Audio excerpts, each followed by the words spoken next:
नमस्कार, उत्तराखंड की खबरों में आपका स्वागत है। मैं हूं आपके साथ सुरभि राजपूत। अब सीधा रुख करते हैं खबरों की ओर। अल्मोड़ा में कांग्रेस ने अपना स्थापना दिवस मनाया। वक्ताओं ने वर्तमान परिप्रेक्ष्य में संगठन को मजबूत बनाने के लिए एकजुटता के कार्य करने पर बल दिया। साथ ही कहा है कि कार्यकर्ता राहुल गांधी की भारत जोड़ो यात्रा के संदेश को आम जन तक पहुंचाने का प्रयास करेंगे। आपको बता दें कि आगामी लोकसभा, निकाय व पंचायत चुनाव में कांग्रेस को आगे बढ़ाने की पहल करे। इस मौके पर विधायक मनोज तिवारी ने कहा कि वर्तमान में कांग्रेस ने आजादी के दौर के महान स्वतंत्रता संग्राम सेनानियों के इतिहास को मोदी सरकार मिटाने में जुटी हुई है, लेकिन राहुल गांधी की भारत जोड़ो यात्रा देश भर में लोग जुड़ रहे हैं, जिससे लगता है कि आने वाले समय में फिर से कांग्रेस पार्टी बेहतर प्रदर्शन करेगी।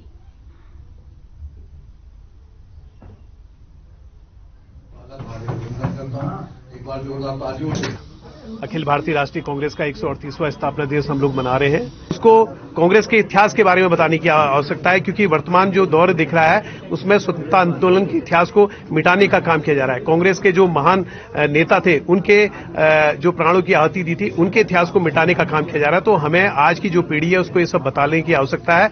और मैं एक बात और कहना चाहूंगा कि जो माननीय हम सबके नेता और राहुल गांधी जी का जो एक संदेश है, जो उन्होंने भारत जोड़ो यात्रा का पूरा कन्याकुमारी से लेकर कश्मीर तक एक पैदल यात्रा की है, मुझे भी जाने का सौभाग्य प्राप्त हुआ। उस यात्रा में सम्मिलित होने का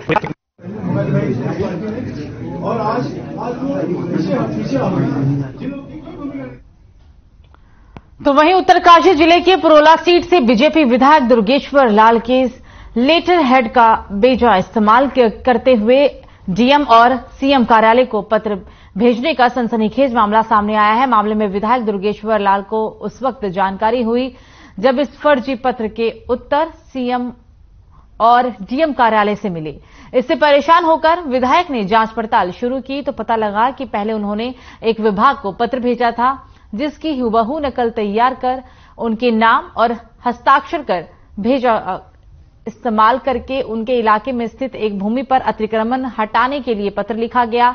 ये सारा मामला होता देख विधायक ने मामले में तत्काल डीजीपी उत्तराखंड से शिकायत करते हुए मुकदमा दर्ज कर जांच की मांग की। मीडिया से बातचीत करते हुए विधायक दुर्गेश्वर लाल ने बताया है कि उनकी छवि खराब करने की साजिश की जा रही है। दुर्गेश्वर लाल का कहना है कि क्षेत्र में ये विषय लोगों के बीच उनकी छवि खराब करने के लिए तैयार किया गया है।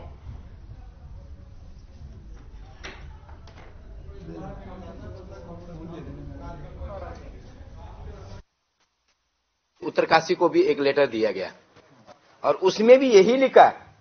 वो लिखता है प्रकरण को मैं अगर इसको पूरा पढ़ के बताऊं तो शायद आपको मैं कॉपी दे दूंगा, उसकी जरूरत नहीं है, लेकिन लास्ट में लिख रहा है मैं सरकार का विधायक हूं, और ऊपर से मेरे ही लेटर में लिख रहा है कि सरकार ने उक्त प्रकरण को आपके नेतृत्व वाली सरकार ने ठंडे बस्ते में कर दी है, तत्काल कार्रवाई की जाती है।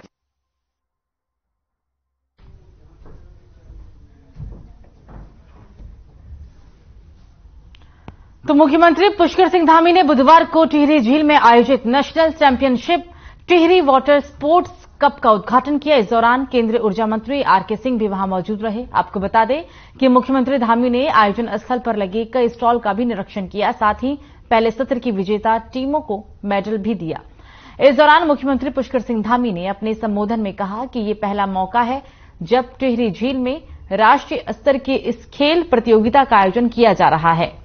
देश में प्रधानमंत्री नरेंद्र मोदी के नेतृत्व में समृद्ध खेल संस्कृति का विकास हो रहा है और हाल के ही दिनों में हमारे खिलाड़ियों ने कई खेलों में अंतर्राष्ट्रीय स्तर पर किए जा रहे हैं और ऐतिहासिक प्रदर्शन भी इसका प्रमाण है।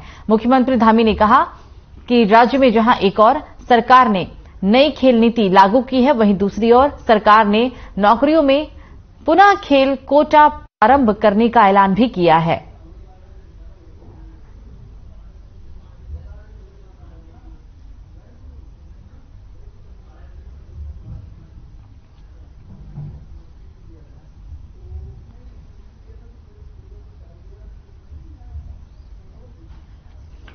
तो उत्तर भारत सहित उत्तराखंड में भी लगातार कड़ाके की ठंड पड़ रही है। हालत तो अब ये है कि सुबह शाम लोगों का घरों से निकलना मुश्किल हो रहा है। उत्तराखंड के मैदानी इलाके, खासकर हरिद्वार, उधम सिंह नगर और नैनीताल जिले के मैदानी इलाकों में कोहरे की वजह से विजिबिलिटी शून्य हो रही है। उत्तराखंड मौसम विभाग ने 29 दिसंबर और 30 जनवरी को उत्तराखंड के ऊंचाई वाले स्थानों में बर्फबारी की संभावना भी जताई है। साथ ही साथ दूसरे अन्य जगहों पर हल्की बारिश की भी संभावना जताई है। उत्तराखंड मौसम विभाग के निदेशक विक्रम सिंह ने कहा है कि उत्तरकाशी, चमोली, पिथौरागढ़ और रुद्रप्रयाग जिलों में 3000 मीटर से ऊपर इलाकों में बर्फबारी हो सकती है, तो वहीं देहरादून, हरिद्वार समेत कुछ अन्य जगहों पर हल्की बारिश की संभावना है।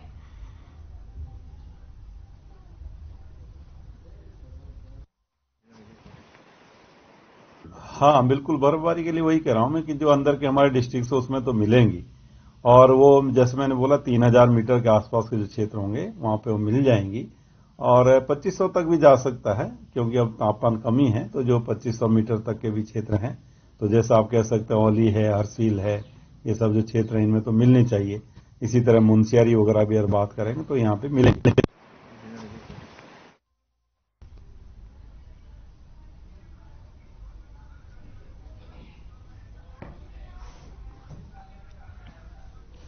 तो कोरोना के बढ़ते हुए मामले को लेकर अब सरकार और उनके सभी मंत्री विधायक पूरी तरह से सतर्क नजर आ रहे हैं, और इसी क्रम में प्रदेश सरकार के वरिष्ठ कैबिनेट मंत्री गणेश जोशी ने छावनी परिषद अस्पताल देहरादून का निरीक्षण किया और उपस्थित अधिकारियों को जरूरी दिशा निर्देश भी दिए।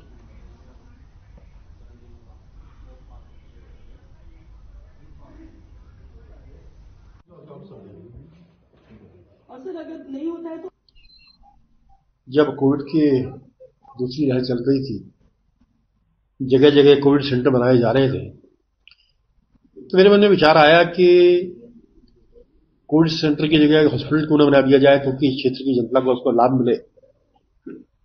उसमें सरकार के द्वारा, एमएलए फंड के द्वारा, एमपी फंड के द्वारा और अन्य की संस्थाओं के द्वारा सहयोग कर करोड़ रुपया वहां पर लगवाया, सारी सुविधाएं उपलब्ध कराई।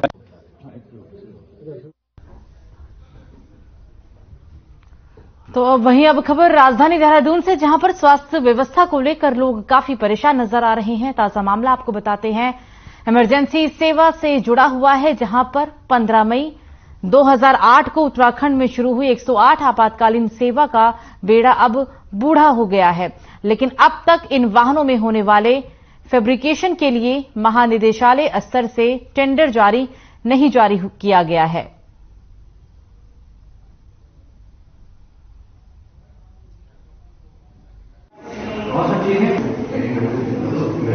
उत्तराखंड को देवभूमि कहा जाता है, और इसी उत्तराखंड में अगर एम्बुलेंस के नाम पर इस तरह की हीला हवाली हो तो वह बर्दाश्त नहीं होती। मेरे पीछे आप देख सकते हैं चंद्रनगर स्थित यह ग्राउंड है, और इस ग्राउंड में एम्बुलेंस, तमाम ऐसी एम्बुलेंस हैं जो इस समय सड़ने की हालत में हैं। इन एम्बुलेंस को 2008 में उत्तराखंड सरकार ने शुरू किया था जो मरीज हैं उनकी सेवाओं के लिए, लेकिन यह इतनी बदहाल स्थिति में इस समय है कि इनकी सुध लेने के लिए न तो उत्तराखंड सरकार और न यहाँ के अधिकारी कर्मचारी इस ओर ध्यान देते हैं। ठीक इसी कड़ी में आज चंद्रनगर स्थित हमारी टीम पहुंची है, और इन एम्बुलेंस की स्थिति इतनी बदहाल है कि इनके आप टायर देख सकते हैं, इनके आप शीशे देख सकते हैं कि इनको दोबारा से यदि चलाने के लिए या इनको मॉडिफाई करा के इनकी जो है सेवाएं दोबारा से ली जाएं, तो वह इस स्थिति में नहीं है कि वह चलने लायक हो। यह उत्तराखंड सरकार को एक बहुत बड़ा नुकसान है, और उत्तराखंड सरकार ही नहीं, ना अधिकारी और कर्मचारी स्वास्थ्य सेवाओं के इस ओर ध्यान दे रहे हैं। आखिर यह उत्तराखंड में कब तक चलेगा, यह सवाल बहुत बड़ा है। इस सवाल को यदि उत्तराखंड सरकार या यहाँ के जो मंत्री हैं, जो स्वास्थ्य मंत्री हैं और जो चिकित्सा सेवाओं से जुड़े हुए अधिकारी कर्मचारी हैं, वो इन बातों पर अगर ध्यान नहीं देंगे, इसका संज्ञान नहीं देंगे, तो जो उत्तराखंड की जनता है वह अपने हक के लिए, जो उन्हें स्वास्थ्य सेवाओं के माध्यम से जो सेवाएं मिलनी चाहिए वह शायद नहीं मिल पाएंगी। कैमरा पर्सन गौरव पंत के साथ अभिनव नायक, हर खबर देहरादून। यही हमने टेंडर किए थे, जो रेट गवर्नमेंट के प्रेस्क्राइब्ड है उस रेट पर हमारे पास कोई नहीं आया। और अभी दोबारा से हमने सभी सीएमओस को लिखा है कि जो भी एम्बुलेंसेस उनके यहाँ खड़ी हैं वो डीएम साहब से बात करते हुए उसको कंडम करेंगे। ऐसा ही यहाँ के लिए भी निर्देश दिए गए हैं, क्योंकि हमारे टेंडर फेल हुए हैं, हम दोबारा से उसमें जा रहे हैं। दोबारा से हमने ये भी प्रोसीजर किया था कि रेट कम करने के लिए भी हम। तो गदरपुर के महतोज पुलिस चौकी के पास सिख समाज के लोगों ने गुरु गोविंद सिंह जी के पुत्रों की याद में शहीदी पर्व मनाया। साथ ही साथ इस दौरान बाबा प्रताप सिंह ने बताया कि गुरु गोविंद सिंह के पुत्रों की याद में हर साल महतोज पुलिस चौकी के पास धार्मिक कार्यक्रम आयोजित किया जाता है और इस साल भी ये कार्यक्रम आयोजित किया जा रहा है, जिसमें क्षेत्र की जनता बड़े उत्साह से प्रतिभाग भी करती है। बता दें कि गुरु गोविंद सिंह जी की कुर्बानियों को यहां पर याद किया जा रहा है। वहीं स्थानीय श्रद्धालु मंजीत सिंह बिट्टा ने कहा है कि धर्म और देश की रक्षा के लिए गुरु गोविंद सिंह के परिवार ने बलिदान दिया था और आज उनकी याद में यहां पर कार्यक्रम आयोजित किया गया है। यहाँ गदरपुर में प्रेम नगर गांव के पास में साहबजादा चौक, यहाँ आज चौथा साहबजादों की याद में सालाना समागम मनाया जा रहा है। ये जो उनकी कुर्बानी है 4 साहबजादों की, उनकी कुर्बानी को समर्पित है। समूह जो प्रबंधक कमेटी है, हमारे खालसा डॉक्टर बिट्टू वीर जी हैं, सभी को मैं इस समागम के लिए आज इस 28 तारीख को छोटे साहबजादों का शहीदी दिन है। बाबा जोरावर सिंह जी, बाबा फतेह सिंह जी आज ही के दिन नीहों में चिनवा दिए गए थे और ये दिसंबर का जो महीना सिख इतिहास में स्वर्ण अक्षरों में लिखा जाएगा। और तो मंगलोर में सहकारी गन्ना विकास समिति किसान गोष्ठी का आयोजन किया गया। आपको बता दें कि जिसमें किसानों को फसलों की बुवाई के बारे में जागरूक किया गया है। साथ ही साथ खेती में उपयोग होने वाले खाद उर्वरकों से होने वाले नुकसान के बारे में भी अवगत कराया गया। किसानों को खेतों की मिट्टी के जांच कराए जाने व खेतों में सिंचाई में जैविक खाद का प्रयोग किए जाने पर जोर दिया गया, जिसमें खेतों में उगने वाले फसलों में कोई दिक्कत ना हो। गन्ना समिति के चेयरमैन प्रतिनिधि सुशील राठी ने बताया है कि इस संगोष्ठी के माध्यम से किसानों को खेती करने में आने वाली समस्याओं का समाधान करने के लिए कृषि परामर्श केंद्र से आने वाले एक्सपर्ट किसानों को जानकारी देते हैं, जिससे किसानों की खेती करने में कोई परेशानी ना हो। खासकर गन्ने की नई किस्मों के बारे में किसानों को जानकारी दी गई है।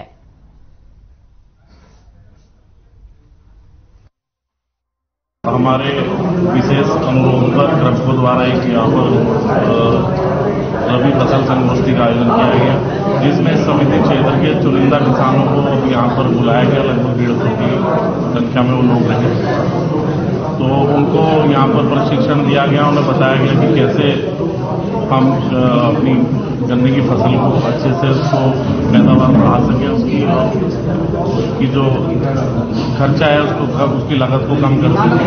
तो यहाँ पर कृषकों के अधिकारी भी थे और अन्य कृषि विभाग के भी अधिकारी थे, उन लोगों ने यहाँ पर। देखिए, क्रिप्को एक राष्ट्रीय स्तर की सहकारी समिति है और चूंकि किसानों की संस्था है, उसके नाते किसान के लिए विभिन्न प्रकार की योजनाएं कार्यक्रम चलाती रहती है। उसी की कड़ी में आज हमने रबी फसल विचार गोष्ठी का आयोजन इस समिति के प्रांगण में किया है और इसमें फोकस ही इसी बिंदु पर रहा है कि किसान पहले अपनी मिट्टी की जांच कराएं, उसके उपरांत जो उर्वरकों की संतुति की जाती है उसी के अनुरूप उर्वरकों को, रासायनिक उर्वरकों का प्रयोग करें। वो अपने आप में यदि संतुति के अनुरूप करेंगे तो बहुत मात्रा संतुलित हो जाएगी और जो दुष्परिणाम है पर्यावरण का दुष्परिणाम। तो शक्ति फार्म क्षेत्र के सुरेंद्र नगर में कला कुसुम आर्ट गैलरी में एक प्रोग्राम का आयोजन किया गया, जिसका नाम दिया गया आर्टिस्ट ग्रुप प्रोग्राम। इस प्रोग्राम में सितारगंज ब्लॉक से ब्लॉक प्रमुख कमलजीत कौर और शक्ति फार्म नगर पंचायत के चेयरमैन सुनील विश्वास मुख्य अतिथि के रूप में पहुंचे। इस दौरान ब्लॉक प्रमुख ने सराहना करते हुए कहा कि इससे हमारे क्षेत्र के बच्चे बहुत कुछ सीखेंगे और क्षेत्र का नाम रोशन करेंगे।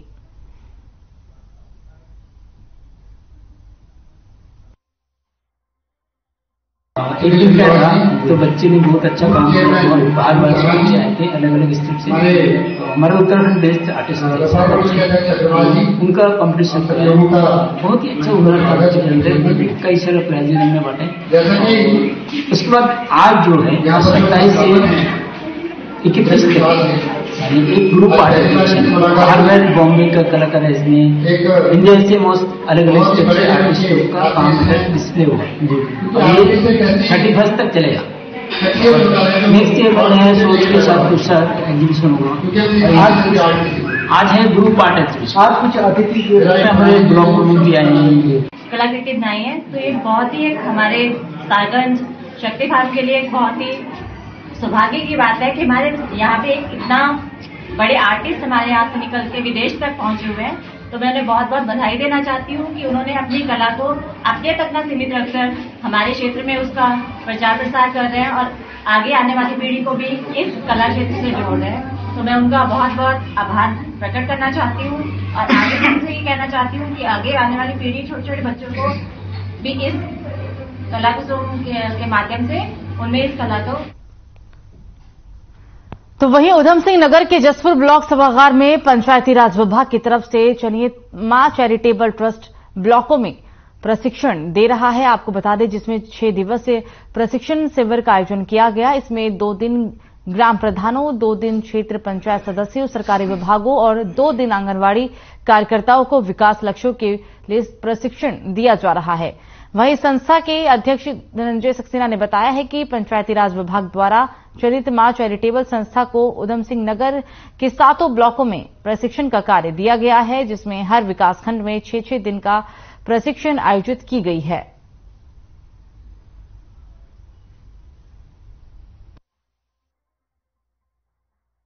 पंचायती राज विभाग उत्तराखंड द्वारा चयनित मां चैरिटेबल ट्रस्ट संस्था को ये उधम सिंह नगर के 7 ब्लॉक का प्रशिक्षण देने का काम मिला है। इसमें हर विकास खंड में 6-6 दिन का प्रशिक्षण आयोजित किया गया है, जो सतत विकास लक्ष्यों को लेकर है। और ये पहले 2 दिवस जो होता है हमारे सम्मानित प्रधान जी लोग हैं, 2 दिन हमारे रेखी विभाग के अधिकारी और क्षेत्र पंचायत सदस्य हैं, 2 दिन हमारी आंगनवाड़ी, आशा, एनएम और आपके स्वयं सहायता समूह की महिलाएं और ग्राम पंचायत सदस्यों का प्रशिक्षण आयोजित किया गया है, जिसमें संस्था द्वारा चाय नाश्ते की व्यवस्था और खाने की उचित व्यवस्था की गई है।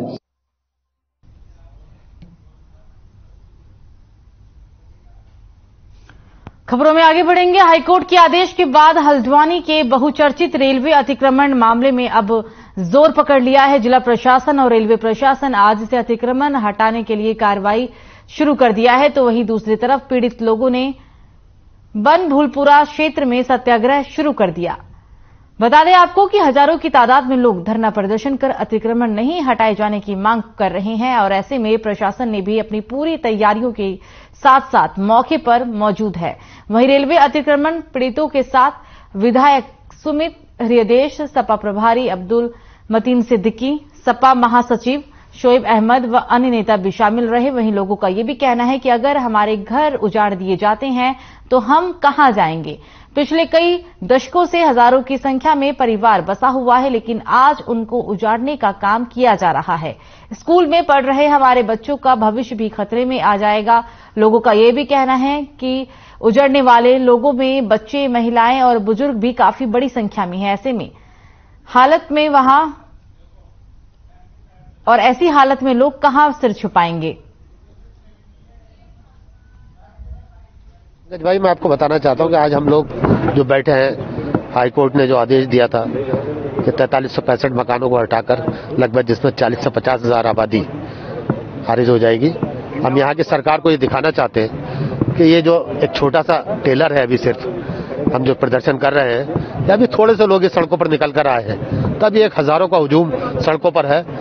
तो उसका अगर आपने 4500 घरों को तोड़ा तो किस तरह से लोग सड़कों पर होंगे, लोगों का सामान सड़कों पर होगा, तमाम कानून व्यवस्था चरमरा जाएगी, लोग भूखे मरेंगे। उच्च न्यायालय का है और सर्वोच्च न्यायालय पे हमें पूरा भरोसा है कि वहां से हमें न्याय मिलेगा। और अगर जहां तक ये सरकार जो गूंगी बहरी सरकार तो थी, अब वो अंधी भी हो चुकी है, चाहे प्रदेश की हो या देश की हो।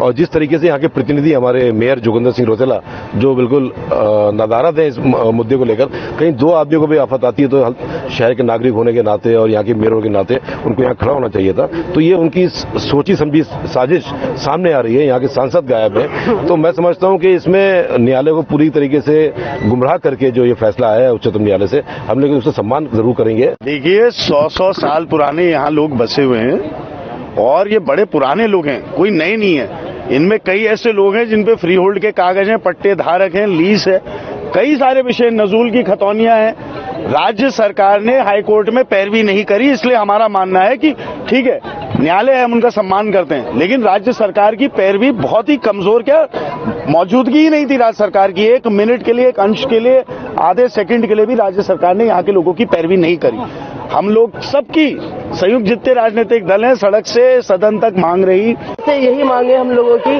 कि जो उखाड़ने के लिए बस्ती बार बार हमारे ऊपर, इन लोग गरीब आदमी के ऊपर तलवार टांग देते हैं। वो हर 6 महीने में तलवार टांगते हैं। ये बहुत गलत बात है। केंद्र की भी, प्रशासन की भी, सबकी बहुत बुरा हाल है यहाँ के लोगों का। ये अपने बच्चों को लेके कहाँ जाएंगे, कैसे बसेंगे, कैसे क्या करेंगे। जब इन्होंने 17 साल पहले ये जगह घेरी थी तब ये रेलवे को चाहिए था कि यहाँ से लोगों को हटाते और मना करते कि आप लोग यहाँ जगह मत बनाओ, यहाँ मकान मत बनाओ। अब जब बना दिए तो हर 6 महीने में तलवार लटकी है, हर 6 महीने में इन लोगों के ऊपर तलवार लटका देते हैं। वो ऊपर वाले से दुआ कर रहे हैं। आप देख ही रहे हैं कि यहाँ पर कितनी तादाद में एक हुजूम है। औरतें हैं, छोटे छोटे बच्चे हैं, बुजुर्ग हैं और सभी धर्मों के यहाँ पर लोग भी आए हुए हैं। हम बस इतना ही कहना चाहेंगे, इस टॉपिक पर बहुत कुछ कह भी दिया। हमारे यहाँ पर विधायक साहब भी आए हुए हैं, मतीन भाई ने, शोएब भाई ने, कि ये हम पूछना चाहते हैं कि अगर ये रेलवे की जमीन है और यहाँ पर बसे हुए लोग 100 साल से ज्यादा के भी हैं।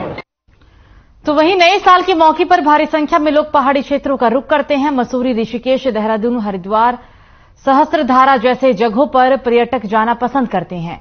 नए साल के सेलिब्रेशन पर पश्चिमी उत्तर प्रदेश, पूर्वी उत्तर प्रदेश, दिल्ली, राजस्थान, गुजरात, हरियाणा तमाम ऐसे राज्य हैं जहां से पर्यटक उत्तराखंड आते हैं। ऐसी स्थिति में मसूरी में पहाड़ों पर सारे रास्ते अस्त व्यस्त हो जाते हैं। और अगर हम बात करें तो देहरादून में पूरी तरह से ट्रैफिक व्यवस्था चरमरा जाती है, जिसकी वजह से आम लोगों को परेशानियों का सामना करना पड़ता है। अब इसी को लेकर एसपी ट्रैफिक देहरादून में एक विशेष प्लान बनाया है, जिसके अंतर्गत बाहर से आने वाले जितने भी वाहन होंगे वो एक इमेजिनरी बाईपास के माध्यम से मसूरी के लिए निकलेंगे। वहीं देहरादून की जिलाधिकारी सोनिका ने बताया है कि सरकार के द्वारा जारी किए गए कोविड गाइडलाइन का पूर्णतया पालन करते हुए सभी होटल मालिकों की सार्वजनिक प्रतिष्ठानों को सूचित कर दिया गया है, निर्देशित भी दिया गया है।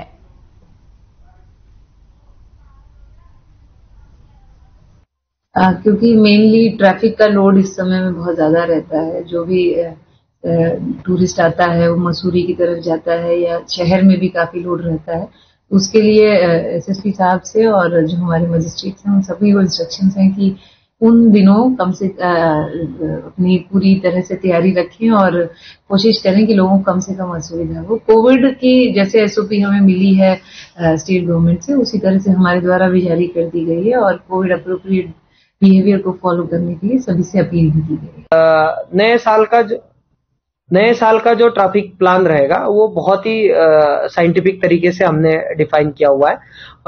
चूंकि बाईपास का अभाव है तो हमने एक इमेजिनरी बाईपास बनाया। फॉर एग्जांपल जब हम सहारनपुर रुड़की की तरह, सहारनपुर छुटमलपुर करके रब से आशा रोडी होते हुए जब देहरादून में प्रवेश करेंगे तो सारे वाहनों को हम शिमला बाईपास से जीएमएस रोड होते हुए डायरेक्टली कुठाल गेट की तरफ लेके जाएंगे, जिससे शहर में आउटसाइड ट्रैफिक ना आए। सिमिलरली मसूरी से वापस आने वाला ट्रैफिक भी साई मंदिर एरिया से हेलीड्रोम होते हुए हरिद्वार रोड पे। तो वहीं चीन में कोरोना से बड़ी संख्या में हो रही मौत को लेकर देश में भी कोरोना से बचाव को लेकर तैयारियां शुरू हो गई हैं। कोरोना की चौथी लहर से निपटने के लिए स्वास्थ्य विभाग कोई लापरवाही बरतना नहीं चाहता। आपको बता दें कि उत्तराखंड प्रदेश में भी स्वास्थ्य विभाग पूरी तैयारियों के साथ जुटा हुआ है। प्रदेश के सभी मेडिकल कॉलेज, जिला अस्पताल से लेकर सभी सरकारी अस्पतालों में कोरोना बचाव के लिए ऑक्सीजन से लेकर तमाम जरूरी चिकित्सा संबंधी संस्थानों की पूर्ति करने में जुटी हुई है। साथ ही साथ सरकारी अस्पतालों में कोरोना से निपटने के लिए लगातार मॉक ड्रिल करने का भी निर्देश दिया जा रहा है।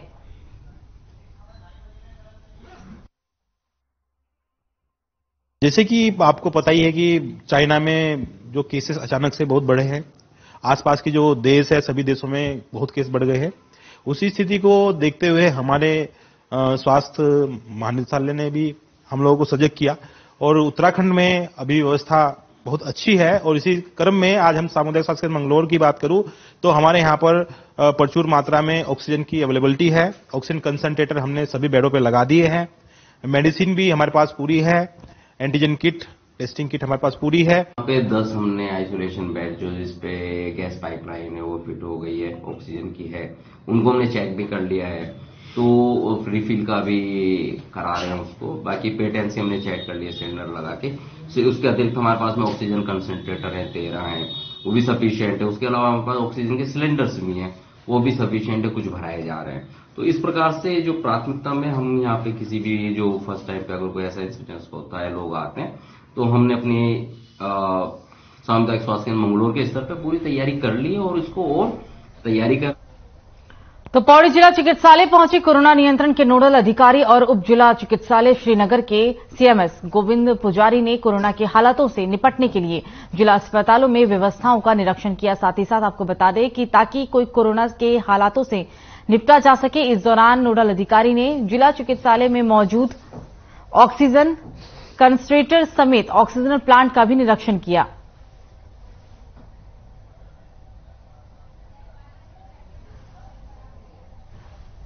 व्यवस्था पूरी अच्छी है, ऐसी कोई कमी हमें नहीं लगी ये मिली इंस्पेक्शन के दौरान कि जो कि हमें इनको बताना पड़ता है कि भाई ये व्यवस्था और आप अपडेट करिए। ऐसा कुछ नहीं है, व्यवस्था पूरी अच्छी है। ऑक्सीजन प्लांट में चेकअप किया हूँ, ऑक्सीजन प्लांट पूरा अच्छी तरह से रन कर रहा है। 900 का है, 960 का ऑक्सीजन प्लांट है और 36 बेड जो है कोविड के पेशेंट के लिए यहाँ पर रखे गए हैं। तो खबर जसपुर के रामनगर गांव से, जहां पर पशु वधशाला खोलने को लेकर 30 अक्टूबर 2022 में जिलाधिकारी उधम सिंह नगर को पत्र लिखा गया था, जो क्षेत्र में चर्चा का विषय बना हुआ था। वहीं आज निरीक्षण के लिए राजस्व विभाग की टीम मौके पर पहुंची थी, जिसकी सूचना मिलने पर ग्रामीण भी पहुंच गए और इस बात का विरोध किया। साथ ही साथ ग्रामीणों ने आज उप जिलाधिकारी जसपुर को पशु वधशाला न खोले जाने को लेकर ज्ञापन दिया है।